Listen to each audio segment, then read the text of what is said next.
आज भी टीवी चैनलों पर, आज भी मंचों से वाज़ाफ्ता कहा जा रहा है कि तुम शूद्र हो, तुम्हारी ये ड्यूटी, ये रिस्पॉन्सिबिलिटी है, इससे आगे की बात न करो। अपर कास्ट के भाइयों से, स्वर्ण समाज के भाइयों से, उनके नेताओं से, उनके समाज सेवियों से मैं विनती पूर्वक पूछता हूं कि आपको इस पर क्यों आपत्ति है?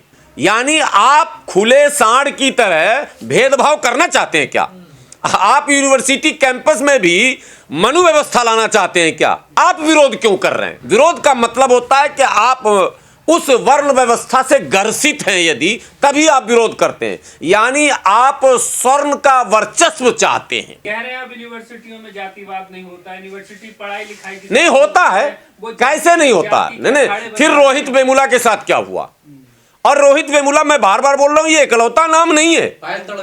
मैं कह रहा हूं कि दर्जनों बड़े नाम हैं जिस पर बवाल हुए थे। तो चाहे शारीरिक शोषण हो, मानसिक शोषण हो, दोनों शोषण पर लगाम लगाने के लिए सरकार का एक दायित्व बनता है कि वो इस तरह के गाइडलाइन बनाए। सो यूजीसी ने जो कदम उठाया है वो बिल्कुल स्वागत योग्य है। आज मैं आपके कैमरे पर डंके की चोट पर यह बताना चाहता हूं, देश के तमाम एससी एसटी के लोग सुन लें कान खोलकर, अगर भारतीय संविधान में रिजर्वेशन की व्यवस्था, आरक्षण की व्यवस्था नहीं होती तो जो आज लोकसभा और विधानसभाओं में आप दिख रहे हैं, जो पंचायतों में आप मुखिया प्रधान और सरपंच दिख रहे हैं, जिला पंचायत में जिस तरह आप जिला परिषद में चेयरमैन और सदस्य दिख रहे हैं, आप नहीं दिखते। जो आप आईएएस और आईपीएस दिख रहे हैं, जो आप क्लास 2 और 4th ग्रेड में आप दिख रहे हैं, आप नहीं दिखते, आपको अवसर नहीं दिया जाता। वो जबरन आरक्षित सीट के कारण आप जा रहे हैं। आज भी माहौल नहीं है वैसा, आज भी वातावरण नहीं है वैसा, आज भी नहीं, आज भी ठाकुर ठाकुर हैं, आज भी ठकुराई चलती है। आज भी हमारे यहाँ जाइए, बिहार में भूमियार है, भूमियार है, ब्राह्मण है, कायस्थ है, लाला लाला है, आज भी चमार ही है। सुन लीजिए, आज भी वाल्मीकि ही है, आज भी हमारे ये व्यवस्था बनी हुई है। तो इस व्यवस्था को भारत के संविधान ने तोड़ा है कि यूनिवर्सिटियों के अंदर कई तरह के डिस्क्रिमिनेशन देखने को मिलते हैं, और एक दो नहीं, सैकड़ों उदाहरण हैं देश के अलग अलग यूनिवर्सिटियों के। सोशली कास्ट के बेस पे हो, या धर्म के आधार पर हो, या लिंग के आधार पर हो, तीनों मामले कई बार यके बाद दीगरे सामने आए हैं। कई बहुत फेम हुए, जैसे रोहित वेमुला का मामला बहुत ज़्यादा उसको कवरेज मिला, कोर्ट तक मामला पहुंचा। अभी भी उसके फाइनल फैसले तो हुए नहीं, लेकिन सुप्रीम कोर्ट ने जो एक दिशा निर्देश दिया था यूजीसी को, उसमें इस बात का, रोहित वेमुला के मामले का भी जिक्र किया गया, मैंने मेंशन किया गया कि रोहित वेमुला केस को भी समझा जाए। मसला ये है कि देश के अंदर जो पॉलिटिक्स है, उस पॉलिटिक्स में लोगों ने अपने अपने एक कैंप, तंबू बना लिए हैं, एक खाना तय कर लिया। लेकिन मेरा और मेरे संगठन का सदैव ये मत रहा है कि हमें किसी खाने में नहीं जाना, किसी खेमे में, किसी तंबू में जाकर अपने आप को अटका नहीं लेना, बल्कि नेशन वाइड हमें ये सोचना है कि देश के हित में, देश में रहने वाले लोगों के हित में, देश में जो समाज बसता है, जिस समाज के बच्चे यूनिवर्सिटियों में जाते हैं, उस समाज के हित में अगर सरकार कोई फैसले लेती है, नो डाउट मोदी सरकार के अनेकों फैसले से हम डिसएग्री करते हैं, लेकिन यूजीसी में जो गाइडलाइन जारी किया गया है, नया जो ड्राफ्ट है, उसको मैंने खूब करीने से पढ़ लिया, समझ भी लिया। हमने उसके सारे पॉइंट्स मैंने पढ़े, मैंने अपने सोशल अकाउंट पर पोस्ट भी किया उसका, और मैं यकीन के साथ कहता हूं, विश्वास के साथ कहता हूं कि इस बिल को ड्राफ्ट करने में भेदभाव नहीं किया गया, बल्कि यूनिवर्सिटियों के वातावरण को सामने रख कर अब तक घटित घटनाओं का मूल्यांकन करके एक ऐसा ड्राफ्ट तैयार किया गया है जिसमें भेदभाव की गुंजाइश कम से कम हो जाए। ख़त्म तो कभी ज़िंदगी में 100% नहीं होगा, ये ह्यूमन नेचर है, लेकिन कानून और संविधान का काम है लगाम लगाने का। सो इस यूजीसी न्यू ड्राफ्ट या न्यू बिल, इसको जो भी आप नाम दे दें, ये हालांकि कैबिनेट का कोई फैसला नहीं है, यूजीसी एक स्वतंत्र मामला है, यूनिवर्सिटी ग्रांट कमीशन। इसमें 3-4 कमेटियां बनाई गई है, हेल्प डेस्क बनाए गए हैं, इसमें कमेटियों की ड्यूटीज तय की गई हैं और रिस्पॉन्सिबिलिटीज तय की गई है। ये बहुत बड़ी बात है। और इसमें अब तक ये था कि केवल एससी और एसटी के छात्रों पर आवाजें उठती थी, ओबीसी के बच्चों के अगर रैंकिंग हो या इस तरह के कोई भी और डिस्क्रिमिनेशन हो, क्योंकि शूद्र के श्रेणी में, एकदम मैं खुली बात कर रहा हूं, शूद्र की श्रेणी में ओबीसी भी आते हैं। तो ओबीसी के जो बच्चे इस तरह के भेदभाव के शिकार होते थे तो उनकी आवाजें उठ नहीं पाती थी। अब इस कानून, इस ड्राफ्ट या नए बिल के माध्यम से जो प्रावधान है उसमें ओबीसी के बच्चे भी सिक्योर हो गए। तो मोदी जी को धन्यवाद देना पड़ेगा। हम उनके फैसले से कितना एग्री करते हैं, डिसएग्री करते हैं, वो एक अलग पॉलिटिकल विषय है, लेकिन यूजीसी का ड्राफ्ट, यूजीसी का नया बिल स्वागत योग्य है। हम इसका स्वागत करते हैं और हम चाहते हैं कि केवल यूनिवर्सिटियों तक नहीं, पूरे देश के सभी इंस्टीट्यूशन में, सभी संस्थानों में इस तरह की व्यवस्था की जाए जहां धर्म जाति के नाम पर, लिंग के नाम पर, जेंडर के नाम पर भेदभाव की गुंजाइश ना हो। और मैं मोदी जी से, आदरणीय प्रधानमंत्री जी से ये इल्तिजा, ये गुजारिश करता हूं कि जिस तरह से आपने यूनिवर्सिटी कैंपस को सिक्योर करने के लिए, कैंपस के अंदर भेदभाव मुक्त वातावरण बनाने के लिए एक नया गाइडलाइन लाया है, इसी तरह से पूरे देश के अंदर जो एससी, एसटी, ओबीसी और माइनॉरिटी के लोग जाति और धर्म के नाम पर कहीं ना कहीं भेदभाव के शिकार हो रहे हैं,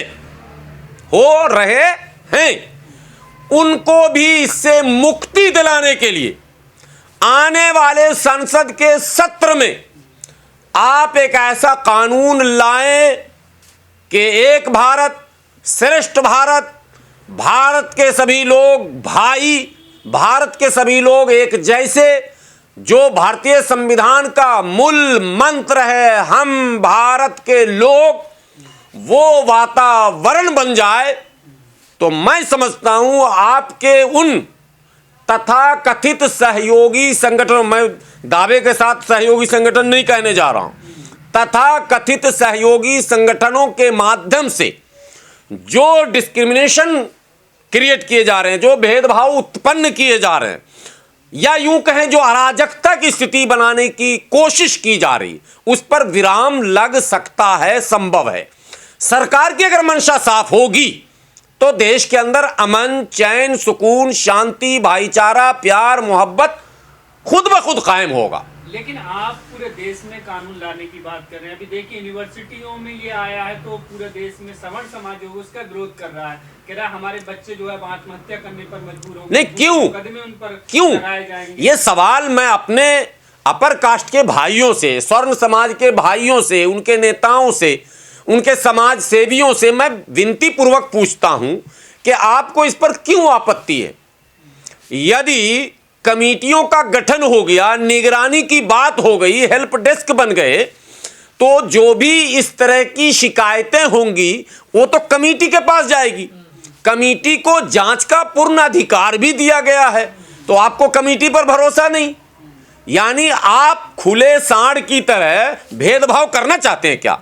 आप यूनिवर्सिटी कैंपस में भी मनु व्यवस्था लाना चाहते हैं क्या? आप विरोध क्यों कर रहे हैं? ये एक सवाल है। विरोध का कोई मतलब लॉजिक नहीं है यहाँ पर। विरोध का मतलब होता है कि आप उस वर्ण व्यवस्था से ग्रसित हैं, यदि तभी आप विरोध करते हैं। यानी आप स्वर्ण का वर्चस्व चाहते हैं, तब आप विरोध करते हैं, अन्यथा विरोध का कोई औचित्य नहीं। कह रहे हैं अब यूनिवर्सिटियों में जातिवाद नहीं होता, यूनिवर्सिटी पढ़ाई लिखाई नहीं होता है। कैसे नहीं होता? नहीं, फिर रोहित वेमुला के साथ क्या हुआ? और रोहित वेमुला, मैं बार बार बोल रहा हूं, ये इकलौता नाम नहीं है। मैं कह रहा हूं कि दर्जनों बड़े नाम हैं जिस पर बवाल हुए थे, जिसको मीडिया में सुर्खियां मिली थीं, जिन पर डिबेट्स हुए थे, तो आखिर वो क्यों हुआ? और सैकड़ों मामले दबाए जाते हैं। यूनिवर्सिटी कैंपस में हमारी बहन नीट की तैयारी कर रही है या नीट से सेलेक्ट होकर वो एमबीबीएस में गई, अभी पटना में घटना घटा, तो चाहे शारीरिक शोषण हो मानसिक शोषण हो, दोनों शोषण पर लगाम लगाने के लिए सरकार का एक दायित्व बनता है कि वो इस तरह के गाइडलाइन बनाए। सो यूजीसी ने जो कदम उठाया है वो बिल्कुल स्वागत योग्य है। हाँ, एक त्रुटि और एक कमी और भी है। मैंने जो मांग की आपसे आदरणीय प्रधानमंत्री श्री नरेंद्र मोदी जी से कि आप देशव्यापी वातावरण को ठीक करने के लिए भी कानून लाएं, साथ में ये भी एक मांग है कि अभी तो आपने केवल डिस्क्रिमिनेशन पर डिबेट किया है, भेदभाव रहित वातावरण बनाने की बात कही है, लेकिन क्या ओबीसी और एससी एसटी के जो आरक्षित स्थान हैं और वो रिक्त हैं, क्या उनको भी भरने की व्यवस्था करेगी यूजीसी? क्योंकि यूजीसी में भी ये भी शिकायत है कि ओबीसी के जितने कोटे हैं यूनिवर्सिटियों में वो नहीं है अवेलेबल उतने तादाद में, यानी ओबीसी 27% होना चाहिए। न प्रोफेसर्स हैं, न लेक्चरर्स हैं, न असिस्टेंट प्रोफेसर हैं, न वो क्लर्क हैं, न वीसी हैं, न प्रॉक्टर हैं। तमाम स्टाफों में ये कमी पाई जा रही। एससी को जो चाहिए 15% वो नहीं पूरा हुआ है, एसटी को जो 7.5% चाहिए वो पूरा नहीं हुआ है। तो ये भी एक एडिशनल क्वेश्चन है हमारा। पर सवर्णों का ये कहना है अगर हमारे पूर्वजों से कोई गलती हुई है तो उसका खामियाजा हम क्यों भुगते हैं? नहीं, ये व्यवस्था देखिए, जो व्यवस्था है आज भी टीवी चैनलों पर, आज भी मंचों से बाज़ाब्ता कहा जा रहा है कि तुम शूद्र हो, तुम्हारी ये ड्यूटी ये रिस्पॉन्सिबिलिटी है, इससे आगे की बात ना करो। आज मैं आपके कैमरे पर डंके की चोट पर यह बताना चाहता हूं, देश के तमाम एससी एसटी के लोग सुन ले कान खोलकर, अगर भारतीय संविधान में रिजर्वेशन की व्यवस्था, आरक्षण की व्यवस्था नहीं होती तो जो आज लोकसभा और विधानसभाओं में आप दिख रहे हैं, जो पंचायतों में आप मुखिया प्रधान और सरपंच दिख रहे हैं, जिला पंचायत में जिस तरह आप जिला परिषद में चेयरमैन और सदस्य दिख रहे हैं, आप नहीं दिखते। जो आप आईएएस और आईपीएस दिख रहे हैं, जो आप क्लास 2 और 4th ग्रेड में आप दिख रहे हैं, आप नहीं दिखते, आपको अवसर नहीं दिया जाता। वो जबरन आरक्षित सीट के कारण आप जा रहे हैं। और मैं आज कह रहा हूं, खुदा न खास्ता जो प्रयास किए जा रहे हैं, गिरोह कर रहा है देश में प्रयास, अगर आरक्षण समाप्त कर दिया जाए आज, तो जो सुरक्षित सीटें हैं, रिजर्व सीटें, वो खत्म हो जाएंगी, सब सामान्य हो जाएगी। मेरा दावा है आज 130-31 लगभग सांसद जीतकर जाते हैं लोकसभा में, 30 भी न जाएंगे जीतकर। इस एससी पूरे समूह की बात कर रहा हूं, केवल जाटव की बात नहीं कर रहा हूं या वाल्मीकि की बात नहीं कर रहा हूं, पूरे एससी समाज की बात कर रहा हूं। 30 भी नहीं जीत के जाएंगे, नहीं जाएंगे। वो काबिल नहीं है, आज भी सक्षम नहीं है, आज भी माहौल नहीं है वैसा, आज भी वातावरण नहीं है वैसा, आज भी नहीं, आज भी ठाकुर हैं, आज भी ठकुराई चलती है। आज भी हमारे यहाँ जाइए, बिहार में भूमियार है, भूमियार है, ब्राह्मण है, कायस्थ है, लाला है, आज भी चमार ही है। सुन लीजिए, आज भी वाल्मीकि है, आज भी हमारे ये व्यवस्था बनी हुई है। तो इस व्यवस्था को भारत के संविधान ने तोड़ा है। इस व्यवस्था पर जबरन इसको मैंने पैचअप किया गया, जो गैप था सोशली। एक दूसरे, आरक्षण का मायने क्या है? आरक्षण के मायने हैं अयोग्य को भी जबरन रेस में लाना पड़ेगा, ये शर्त है। रिजर्वेशन एक शर्त है। उन शर्तों के कारण जो 2-3 पीढ़ियां आगे आई हैं, उन शर्तों के कारण पॉलिटिकली, इकोनॉमिकली, सोशली जो उन रिजर्वेशन की शर्तों की बुनियाद पर जो पीढ़ियां आगे आई हैं, उनकी पीढ़ी तो है काबिल, लेकिन बाकी की पीढ़ी, मैं कहता हूं रिजर्वेशन खत्म हो जाए, जीतन राम मांझी चुनाव नहीं जीतेंगे, चिराग पासवान नहीं जीत पाएंगे। आप क्या बात कर रहे हैं? तो भेदभाव है। अरे बहन जी नहीं जीत पाएंगी, चंद्रशेखर नहीं जीत पाएंगे। रिजर्वेशन के कारण है नहीं, सामाजिक व्यवस्था के कारण वो योग रियल में नहीं है। मतलब योग का मतलब केवल पढ़े लिखे होना नहीं, सोशली वो स्ट्रांग नहीं है अभी।